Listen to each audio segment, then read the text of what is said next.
नमस्कार छात्रों। देखिए बच्चों, नेक्स्ट क्लास में आपका स्वागत है। ये जो साइंस का सीरीज चल रहा है, पेड क्लास फ्री, और ये जो आपको एनसीईआरटी का फुल फिजिक्स साइंस कंप्लीट है, स्पेशल साइंस है। किसी भी एग्जाम में एक भी क्वेश्चन स्किप नहीं होगा। बस इसका प्रॉपर नोट्स बना लेना। इसके बाद कहीं भी पढ़ते होंगे, कहीं भी पढ़िएगा, इससे ज़्यादा कहीं पेड कोर्स में या ऑफलाइन में जाइएगा नहीं पढ़ाया जाएगा। इसकी दवा है। तो देखिए बच्चों, जहां तक समझे थे उससे स्टार्ट करते हैं आगे। तो हम लोगों ने पढ़ा था, लॉ ऑफ रिफ्लेक्शन का न्यूमेरिकल बनाए थे। वहीं की दो मिरर, जब टू मिरर्स, दो दर्पण कुछ कोण पर रखे जाएं तो विचलन कैसे निकालते हैं, टोटल विचलन क्या होता है, ये बताए थे बच्चों। आज कुछ उसमें स्पेशल केसेज है, न्यूमेरिकल भी बनाए थे कि कैसे निकलता है। आज हम लोग पढ़ेंगे, यदि दो मिरर को 90 एंगल पर रखते हैं तो क्या होता है, और 60 पर रखते हैं तो क्या होता है, और 45 पर रखते हैं तो क्या होता है। ये तीनों पर क्वेश्चन पूछा हुआ है। जैसे आपको पहले बताए हैं, देखिए ये जैसे एक मिरर वाला बता दिए, दो मिरर में भी बताए थे, सिर्फ विचलन बताए थे। आज हम लोग पढ़ेंगे, मान लीजिए कि ये मिरर है एक, ये मिरर है एक आपका, ये एक मिरर है दर्पण, प्लेन मिरर, एक ये है, एक मिरर ये है। यदि दो मिरर के बीच का कोण, यदि दो मिरर के बीच का कोण 60 डिग्री हो, 60 डिग्री हो, तो क्या होता है, इस पर क्वेश्चन। तो क्वेश्चन कैसे पूछेगा, ये एनसीईआरटी का टॉपिक है। अब क्वेश्चन कैसे पूछा है प्रीवियस, देखिए कहता है कि यदि आपतित किरण, यदि आपतित किरण इंसिडेंट रे, जो आती है किरण, जैसे लाइट से जो किरण आती है, आपतित किरण कहते हैं इंसिडेंट रे। तो जो इंसिडेंट रे है उसको एक दर्पण के समानांतर लाया जाता है, एक दर्पण के पैरेलल में छोड़ा जाता है। तो दोनों दर्पण के बीच कितना कोण रखे कि वो किरण क्या हो जाए, दूसरे दर्पण के समानांतर हो जाए। ध्यान से समझिए, कहने का मतलब है क्वेश्चन ऐसे पूछता है, या तो एंगल पूछ देगा या कंडीशन पूछ देगा, या ऐसे उल्टा भी पूछ सकता है। यदि दो दर्पण के बीच का कोण 60 डिग्री हो तो आपतित किरण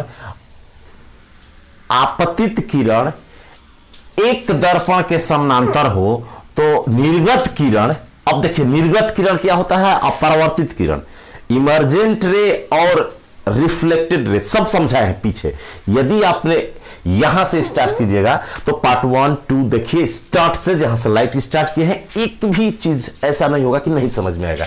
तो निर्गत किरण क्या होगी, तो इसका कंडीशन ठेठ में समझा देते हैं। देखिए क्या होता है, कहने का मतलब है कि अगर दो मिरर 60 डिग्री के कोण पर है, यदि दो मिरर 60 डिग्री के कोण पर आप रखे हैं, यदि दो मिरर को 60 डिग्री के कोण पर रखे हैं, अगर आप इसके पैरेलल अगर लाइन फेंकते हैं, मान लीजिए इसके पैरेलल, इस मिरर के पैरेलल, इस मिरर के पैरेलल, मान लीजिए ऐसे आया समानांतर, कोई आपतित किरण है, यहां नॉर्मल होगा, वो सब होगा, वो चीज बताए हैं पीछे कि नॉर्मल होता है, फिर परावर्तित किरण होता है। तो वो सब इतना नहीं करना है, डायरेक्ट क्वेश्चन पर जाना है कि क्या पूछता है, क्या पूछा हुआ है। तो ऐसे मान लीजिए कोई इंसिडेंट रे है, इंसिडेंट रे का मतलब आपतित किरण आने वाली, जैसे सन से या टॉर्च से या कहीं से बल्ब से लाइट जो आ रही है, यहां पर टकराई तो ये तो अंदर जाएगी नहीं, क्योंकि रिफ्लेक्शन हो रहा है, परावर्तित होगी, क्योंकि ये क्या रख दिए हैं, अपारदर्शी सरफेस रख दी है, पीछे समझाए। तो यहां से लड़ करके ये किरण जितना एंगल पर आती है नॉर्मल से, मान लीजिए ये समझाए आप, ये लड़ करके जाएगी इस दर्पण पर, आगे जाएगी। अगर एक मिरर रहता तो बस हो जाता काम, लेकिन फिर जाएगी तो उसको फिर मिरर मिलेगा एक, तो फिर यहां से लड़ेगी, फिर यहां से क्या होगी बच्चों, लड़ेगी, और लड़ करके ऐसे निकलेगी। कहने का मतलब क्या होता है, अभी प्रूफ कर देते हैं। आपको क्वेश्चन क्या याद रखना है कि यदि इसके पैरेलल ये है, ये 60 है तो ये भी देखिए, ऐसे केस पढ़ते हैं मैथ में कि ये पैरेलल दो लाइन है, एक लाइन ये 60 बनाती है, तो ये भी कोण कितना होता है 60 होता है, ये थीटा तो ये भी थीटा, ये 30, तो उसी केस में अगर ये 60 है तो ये भी 60 होगा, अगर ये 60 है तो ये भी कितना होगा बच्चों 60 होगा। क्यों? क्योंकि दोनों पैरेलल है इसलिए 60 होगा।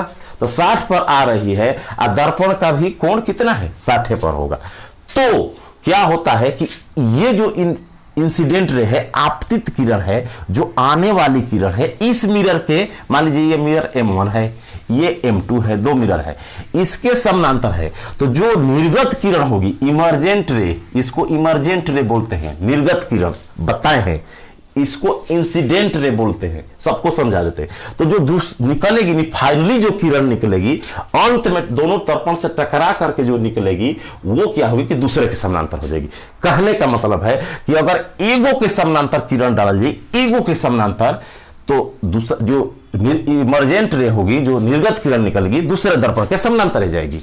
यही क्वेश्चन पूछता है। If incident ray is parallel to one mirror, then emergent ray will be parallel to another mirror। अगर आपतित किरण एक दर्पण के समानांतर हो तो दूसरे दर्पण के समानांतर निर्गत किरण हो जाएगी, यदि दर्पण के बीच का कोण कितना हो 60 डिग्री हो। यही क्वेश्चन पूछता है, तो इसी को हम लोग समझेंगे। तो क्वेश्चन हम लोग का तैयार हो गया, थ्योरी। इसको कॉन्सेप्ट से बनाते हैं कि जीवन भर कैसे याद रखेगा, कैसे मैथमेटिकल, अगर ज्यामिति स्ट्रॉन्ग है तो सिद्ध करके निकाल लेंगे, अगर नहीं है तो आपको इतना याद रखना है केस 1 कि यदि दो दर्पण 60 डिग्री पर रहता है, दो दर्पण 60 डिग्री के कोण पर रहता है, तो जो एक किरण आती है एक मिरर के समानांतर, तो दूसरी किरण दूसरे मिरर के पैरेलल जाती है। एक या इसके पैरेलल डालेंगे ना, इसके पैरेलल डालेंगे तो जो लड़ के जाएगी, इसके अगर पैरेलल डालेंगे, इसके पैरेलल डाल दिए, अगर मान लीजिए इसके पैरेलल डालेंगे, इसके पैरेलल, तो इसके पैरेलल जो डालेंगे तो इस पर डालेंगे तो वो लड़ करके क्या होगी, इसके पैरेलल हो जाएगी। अगर इसके पैरेलल आप डालते हैं तो टकराने के बाद इसके पैरेलल हो जाएगी, अगर इसके पैरेलल डाले हैं तो निकलने के बाद इसके पैरेलल हो गई। माने एक दर्पण के समानांतर आपतित किरण डाल लेंगे तो दूसरे जो दर्पण है उसके समानांतर निर्गत किरण हो जाएगी, इमर्जेंट रे। अब देखिए क्या होता है, ये क्या इमर्जेंट इन्फ्रारेड, देखिए एक मिरर होता है ना, एक मिरर, तो जो आती है उसे आपतित किरण कहते हैं, इंसिडेंट रे, और जो टकरा करके जाती है उसे परावर्तित किरण कहते हैं, रिफ्लेक्टेड रे, और इसे नॉर्मल कहते हैं। इफ वन मिरर हो, if one mirror, then incident ray and this is reflected ray and that is normal.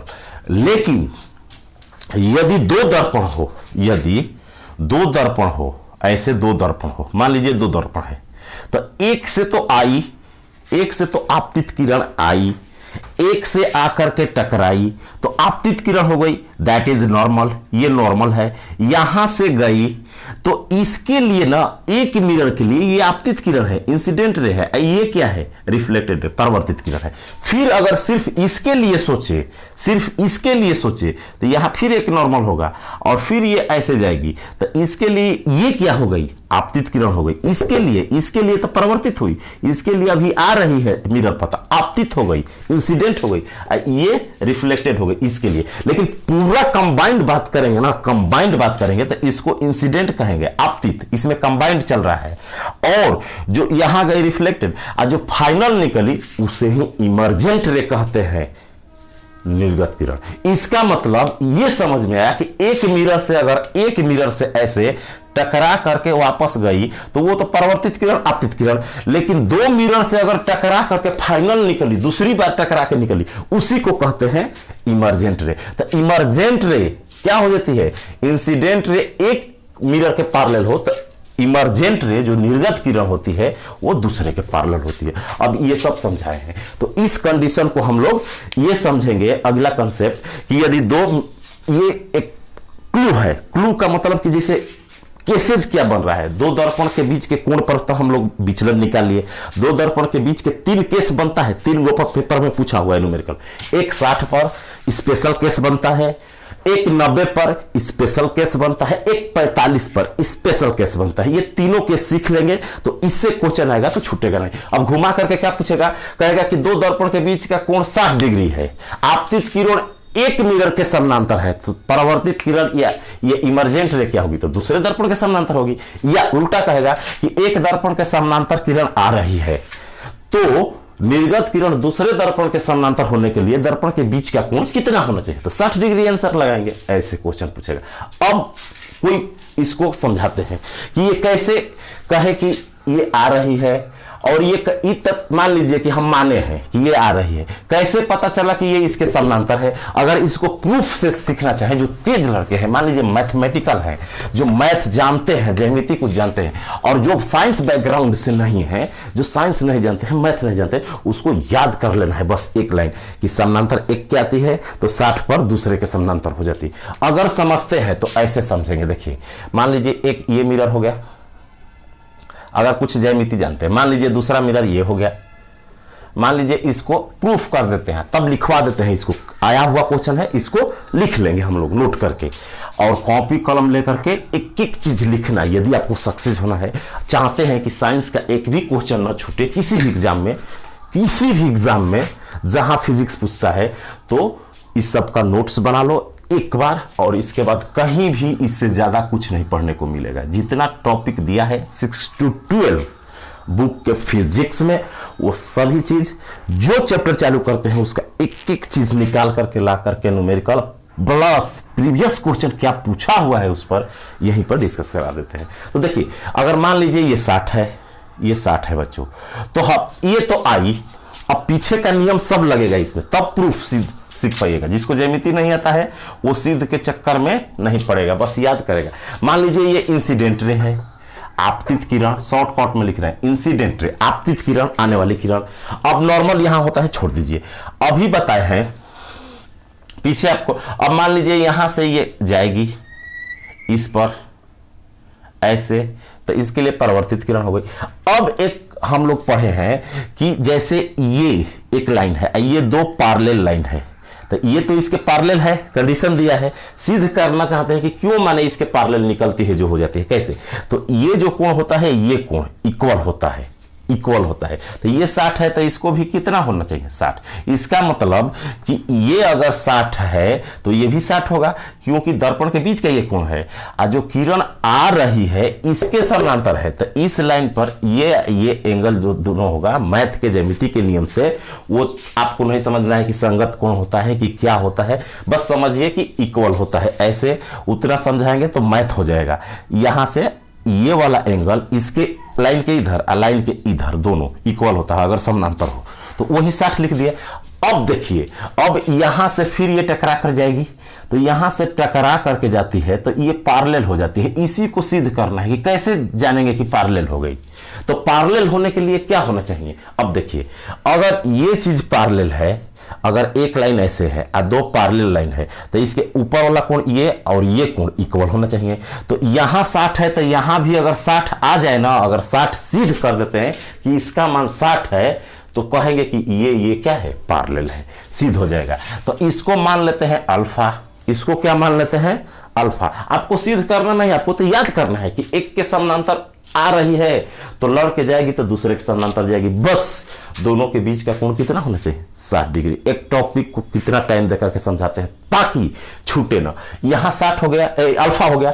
अब एक पढ़े थे बच्चों कि कोई भी मिरर है ना, ऐसे कोई भी मिरर है, आप एक मिरर की बात कर रहे हैं, एक मिरर पर, तो पढ़े थे कि यहां से ऐसे किरण जा रही है, तो ये कोण भी बराबर होता है IR, और ये भी पिछले वीडियो में जाके देखिए, ये कोण x है तो ये भी x होगा। तो यहां अगर नॉर्मल है तो इधर वाला अल्फा है तो इधर वाला भी क्या होगा, अल्फा होगा। क्या होगा, अल्फा होगा। ये क्योंकि ये एक रे है, फिर वही रे लड़कर जा रही है, तो दोनों साइड वाला, जैसे ये एंगल 60 है, ये 60 है तो ये भी कितना होगा बच्चों, 60 होगा। ये 60 है तो ये भी कितना होगा, 60 होगा। तो ये भी कितना होगा, 60 होगा। अब हमको अल्फा का मान निकालना है। अगर अल्फा 60 आ गया तो कहेंगे कि ये पैरेलल है, अरे अगर 60 आ गया, जैसे ये है पैरेलल लाइन है, तो ये अगर 60 है तो ये भी 60 हो जाएगा, तभी कहेंगे कि पैरेलल है सेम। तो एक तो पता नहीं है, तो यही अल्फा निकला। अब त्रिभुज के ये तीनों कोणों का योग कितना करेंगे? 180। तो 60 प्लस अल्फा बराबर 180। अरे त्रिभुज के तीनों कोणों का योग, sum of interior angle of triangle is 180 degree. त्रिभुज के तीनों कोण के योग 160 डिग्री होला। तो अब देखिए क्या होता है, 120 घटा देंगे उधर, तो अल्फा बराबर 60 आ गया। 180 में अरे 60 120 120, इसमें से माइनस करेंगे 60 आ जाएगा। तो ये क्या प्रूफ कर दिया कि ये भी 60 है। और जब ये दोनों इक्वल हो गया तो ये प्रूफ हो गया कि ये लाइन इसके क्या है? पैरेलल है। तो ये क्या सिद्ध हो गया कि अगर 60 डिग्री पर है, एक मिरर के समानांतर किरण डालेंगे तो लड़ने के बाद दूसरी बार जो निकलेगी दूसरे मिरर के क्या होगी? समानांतर होगी। यही केस आपको याद करना है कि अगर 60 डिग्री पर दो मिरर है, किरण एक दर्पण के समानांतर आ रही है, तो लड़ने के बाद दूसरे दर्पण के समानांतर हो जाएगी। तो इसको लिखिए, इसको लिखते हैं, यदि जितना समझाए इसको आपको क्या करना है, लिखो। इफ इसी को चीज को क्या करना है? फिगर बनाना है, जैसे किए हैं वैसे करना है। मेन पॉइंट ये है स्टार, जो कि नोट्स में लिखना है, जो कि एग्जाम में आया हुआ है। एसएससी टेक्नीशियन में जहां न्यूमेरिकल पूछता है वहां आया है। इफ एंगल बिटवीन, आपका है इफ एंगल बिटवीन, बिटवीन कहते हैं इसको। If angle between two mirrors is, two mirrors is 60 degree,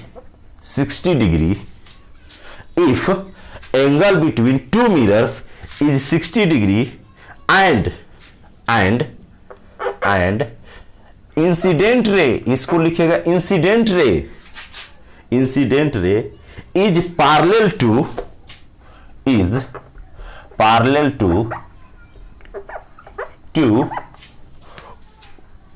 to one of the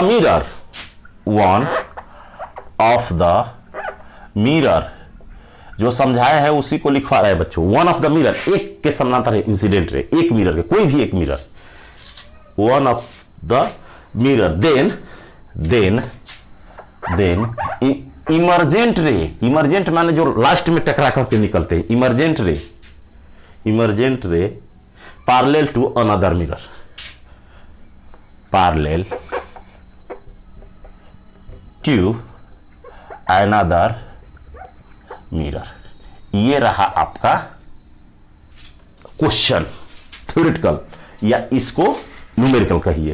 तो हिंदी में क्या हुआ, यदि दर्पण के बीच का कोण, यदि इसका हिंदी हुआ, यदि दर्पण के बीच का कोण 60 डिग्री हो और आपतित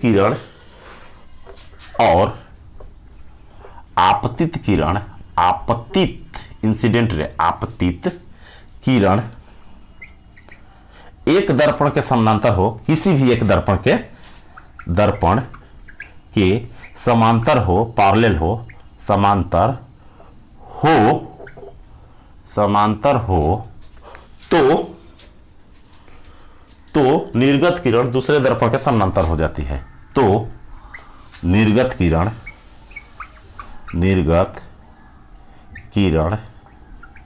दूसरे दर्पण के समांतर होती है। ये रहा आपका इंपॉर्टेंट क्वेश्चन जो पूछता है। क्लियर, 60 वाला क्लियर। अब केस पर चलते हैं बच्चों 90 पर। यदि दो दर्पण के बीच का कोण, वीडियो को पॉज करके एक एक चीज को समझ सकते हैं, लिख सकते हैं। यदि जानते नहीं हैं, जानते हैं तो बस सुन सकते हैं। अगला जो है हम लोगों का वो है केस 90। अब समझाते हैं 90 पर क्या होता है। देखिए बच्चों, यदि दो दर्पण के बीच का कोण 90 हो, अगला केस बनता है 1:45 पर बनता है, 3 टिप्स बनता है। अब पढ़ते हैं 90 वाला। 90 वाला। देखिए अगर मान लीजिए दो दर्पण के बीच का कोण 90 हो, ऐसे ऐसे मान लीजिए क्या हो, एक दर्पण ऐसे है, ये एक दर्पण है, एक दर्पण ये है, मिरर है M1, मान लीजिए इसको M2 मान लेते हैं, कुछ भी। अब यहां पर क्या है कि दोनों के बीच का कोण 90 डिग्री है।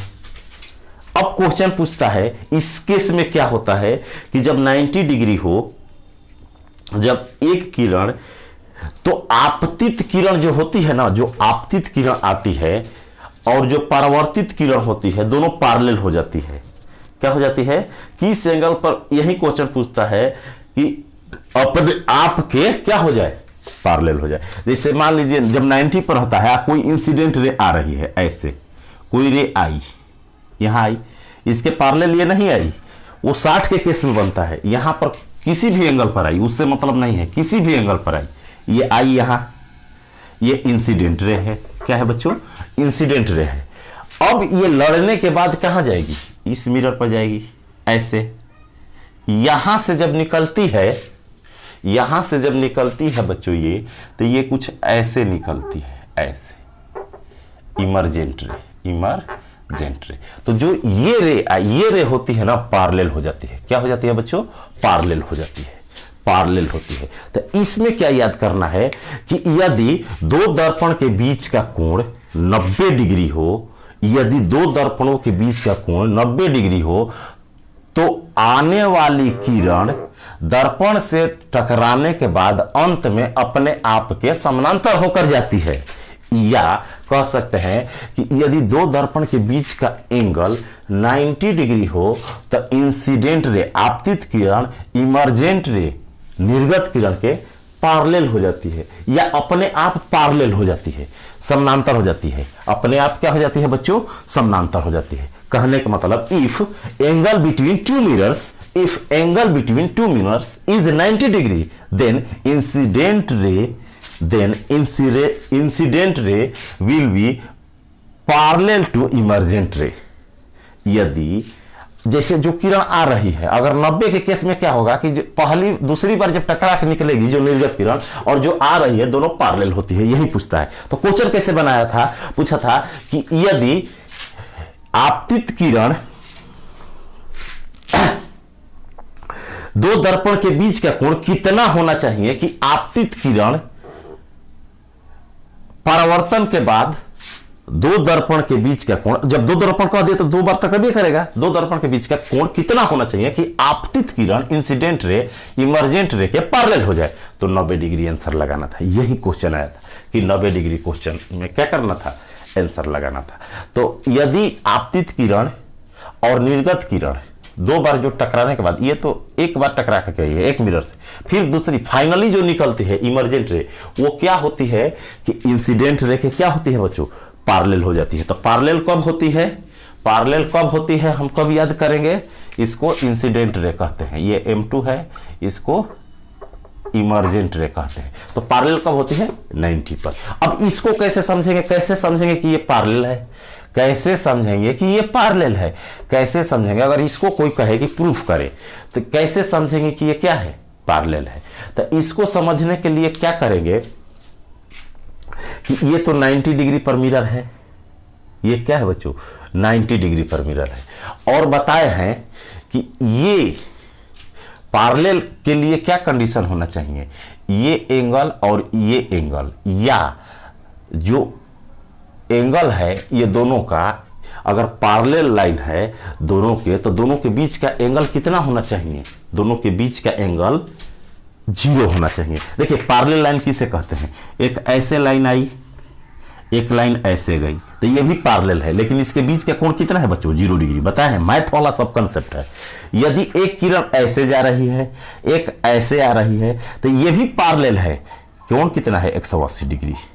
अगर अगर अगर विपरीत दिशा में चलती है दो रे, ऐसे तीर इधर जा रहा है एरो, तब भी पैरेलल कहलाता है, तब भी समानांतर कहलाता है 180। तो समानांतर होने के लिए दो कंडीशन होना चाहिए सिद्ध करने के लिए।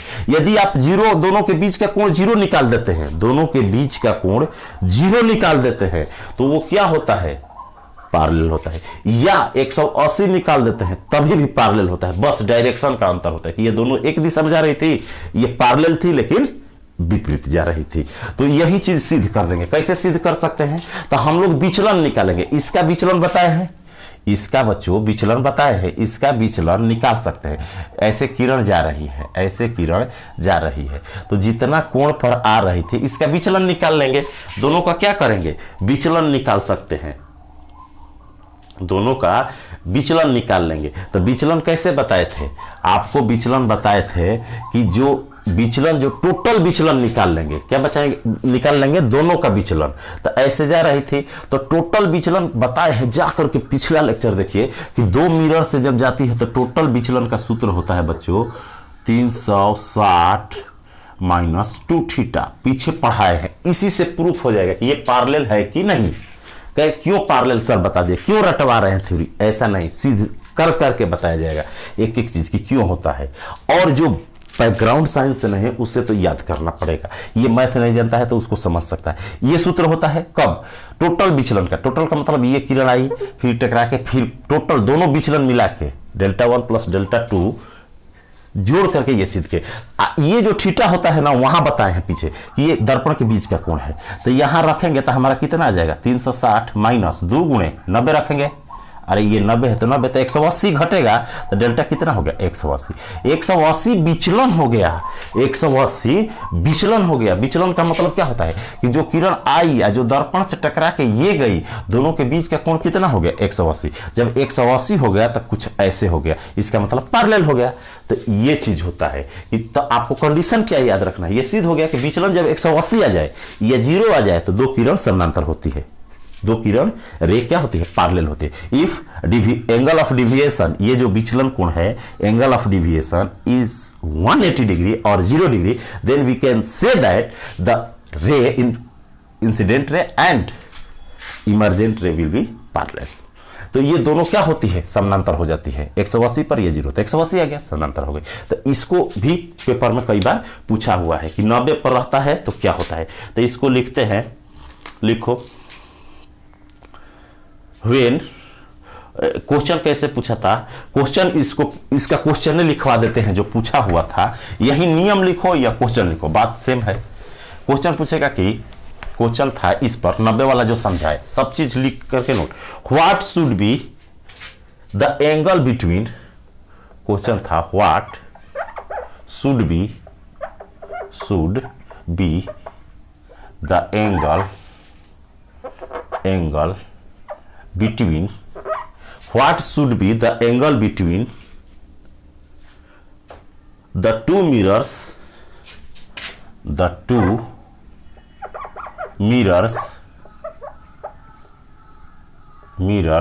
so that, ताकि, so that what should be the angle between two mirrors, दो दर्पणों के बीच का कोण क्या हो, ताकि so that after reflection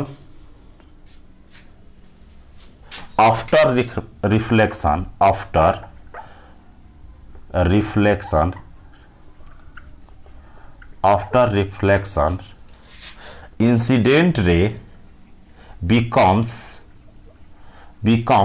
parallel to itself, अपने आप के क्या हो जाए? समानांतर हो जाए। इसका मतलब what should be the angle between two mirrors, यही पूछा था। दो दर्पण के बीच का कोण कितना हो कि जो आपतित किरण है, रिफ्लेक्शन के बाद, परावर्तन के बाद जो आपतित किरण है, इंसिडेंट रे आपतित किरण है, बिकम्स माने हो जाए पैरेलल टू इटसेल्फ, अपने खुद के समानांतर हो जाए। तो हिंदी में इसका होगा, तो उत्तर इसका होगा बच्चों 90 डिग्री। दोनों बीच के 90 रहता है तब ये कंडीशन जो अभी सिद्ध किए या समझाए, तो उत्तर लगाएंगे 90 डिग्री। अगर इसको हिंदी में लिखेंगे तो इसका होगा कि दो दर्पण को किस एंगल पर रखा जाए कि दो दर्पण को किस एंगल पर रखा जाए, या दो दर्पण के बीच का कोण क्या हो, दो दर्पण को किस कोण पर रखा जाए कि परावर्तन के बाद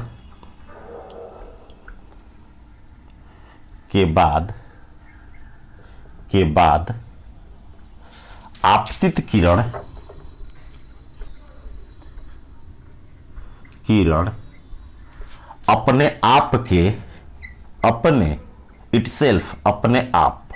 अपने आप के समांतर हो जाए, समानांतर या समांतर हो जाए, ये है हो जाए। तो इसका उत्तर होगा 90 डिग्री। इसी को थ्योरी लिख सकते हैं या क्वेश्चन के समझ से तैयार कर लिए, कंसेप्ट जो बताए हैं वो चीज लिखना है कि क्यों होता है, कैसे होता है। तो ये याद रखना है कि जब 90 रहता है तो क्या हो गए, दो किरण क्या होगी, पैरेलल हो जाएगी, जो आती है या जो निकलती है। लेकिन 60 पर केस दूसरा बता है। अब एक बचता है बच्चों 45 पर भी एक केस बनता है। किस पर बनता है बच्चों, 45 पर एक, यदि दो दर्पण के बीच का कोण 60 हो तो याद रख लीजिएगा, बहुत इंपॉर्टेंट है। अब 45 पर देखिए केस क्या बनता है। एक 45 पर छोटा केस बनता है, वो इंपॉर्टेंट नहीं है, वो IIT लेवल में आता है। लेकिन ये 30 और 60 वाला जनरल एग्जाम में 30-90 वाला पूछा हुआ है। 45 पर देखिए, यदि टू मिरर 45 पर रखे जाए, देखिए बच्चों, यदि टू मिरर क्या किया जाए, 45 के एंगल पर रखे जाए। यदि टू मिरर को 45 पर रखा जाए, मान लीजिए ये मिरर 1 है और ये मिरर 2 है, और इनके बीच का कोण कितना है बच्चों, 45 डिग्री। तो आपतित किरण, incident ray and emergent ray, जो निर्गत किरण है उसके बीच में क्या रिलेशन बनता है, ये पूछ सकता है कि रिलेशन क्या बनता है। तो देखिए आपको बताए हैं कि यदि पीछे जाकर के देखिए एक मिरर से, यदि कोई चीज नॉर्मल आती है, पीछे का लेक्चर नहीं देखेगा, सब बताए हैं, उसी से सब बन रहा है, तो वापस उसी पर जाती है। क्यों जाती है उसका प्रूफ वहां है उस वीडियो में, पिछले वाले। तो पार्ट 1 देखिए, 2 देखिए, एक एक चीज तैयार हो जाएगा कि लाइट का न्यूमेरिकल नहीं छूटेगा। और न्यूमेरिकल जरूरी नहीं है तो सिर्फ थ्योरी देख करके तैयार कीजिए, अगर आपको सिर्फ थ्योरी। यदि आप यूपीएससी और पीसीएस का तैयारी करते हैं तो न्यूमेरिकल वाले पार्ट को थोड़ा कम करें और थ्योरी पर ज्यादा फोकस करें। यदि आप ग्रुप डी और एनटीपीसी में चाहते हैं तो न्यूमेरिकल आता है तो न्यूमेरिकल की तैयारी करें। तो अब देखिए बच्चों, यहां 45 है, तो 45 पर क्या होता है कि कोई रे मान लीजिए आई, तो आने के बाद जो टकराती है, मान लीजिए ये रे आई, यहां से कोई रे आई, ऐसे आई, आने के बाद अगर मान लीजिए इसके पैरेलल आई, तब ये केस बनता है। अगर 45 पर हो और एक मिरर के बाद पैरेलल आती है किरण, इसके समानांतर आई, तो ये टकराने के बाद कुछ ऐसे आती है और ऐसे आती है और वापस उसी दिशा में लौट जाती है। यही आपको याद रखना है। यदि दो दर्पण के बीच का कोण 45 डिग्री हो, if angle between two mirror 45 degree and incident ray is parallel to one of the mirror, then reflected ray and emergent ray perpendicular to the another mirror and emergent ray reflect in one self path। यदि कोई किरण एक के समानांतर आती है तो लड़ने के बाद फिर क्या होगी, उसी मार्ग से वापस कर देती है। कैसे सिद्ध करेंगे, तो देखिए, अगर ये बच्चों 45 है और ये पैरेलल है, इसमें ये कंडीशन होता है कि पैरेलल आती है, कोई चीज नहीं बना सकता है। जो केस बनता है 45 पर, जो क्वेश्चन बनता है वही है कि या 45 में एक के समानांतर आती है तो दूसरे पर के समानांतर नहीं होती है, उस पर जाकर के 90 डिग्री पर गिरती है। कैसे, मान लीजिए ये 45 है तो पैरेलल है तो ये भी 45 होगा, सिद्ध कर सकते हैं। जब ये 45 है ये है तो ये भी 45 होगा। बताए हैं कि ऐसे एक मिरर से आता है या जाता है तो साइड वाला इसके इधर, तो ये भी 45 हुआ। जब ये 45 हुआ, ये 45 हुआ और त्रिभुज के तीनों कोण कितना होना चाहिए, 180, तो 90 तो पूछ गया तो ये 90 होगा। और जब 90 सिद्ध हो गया तो इसका मतलब लंबवत आता है, तो लंबवत आता है तो सीधे जाएगा। तो यदि दो दर्पण के बीच का कोण 45 हो, 45 हो और आपतित किरण इंसिडेंट रे एक मिरर के समानांतर हो, तो वो अपने मार्ग पर वापस लौट जाती है, उसी मार्ग पर वापस क्या हो जाती है, लौट जाते हैं दूसरे परावर्तन के बाद। तो आज के लिए इतना ही। अगले क्लास में हम लोग पढ़ेंगे बच्चों, अगले क्लास में कि यदि मिरर को घुमा दिया जाए, जैसे मान लीजिए ये मिरर है इस पर आ रही है किरण, लड़ने के बाद जा रही है, मान लीजिए आ रही है, अब मिरर को पकड़े ऐसे घुमा दिए थीटा कोण, तो रिफ्लेक्टेड रे या इंसिडेंट रे नॉर्मल कितना घूम जाता है, ऐसे सवाल पढ़ेंगे। दर्पण को घुमाने वाला, दर्पण को घुमाने पर क्या होता है, कैसे क्वेश्चन पूछा हुआ है आज तक और एनसीईआरटी में क्या क्या दिया है, दर्पण जब घुमाया जाता है, अगले क्लास में हम लोग पढ़ेंगे कि जब दर्पण को घुमाते हैं तो क्या करते हैं। तो यदि आपने चैनल को सब्सक्राइब नहीं किया है तो सब्सक्राइब करके बेल नोटिफिकेशन लगा दे, ताकि पूरा कंप्लीट कोर्स आप फ्री ऑफ कॉस्ट पढ़ सके और आपको नोटिफिकेशन मैसेज चला जाए। तो आज के लिए इतना ही, थैंक यू।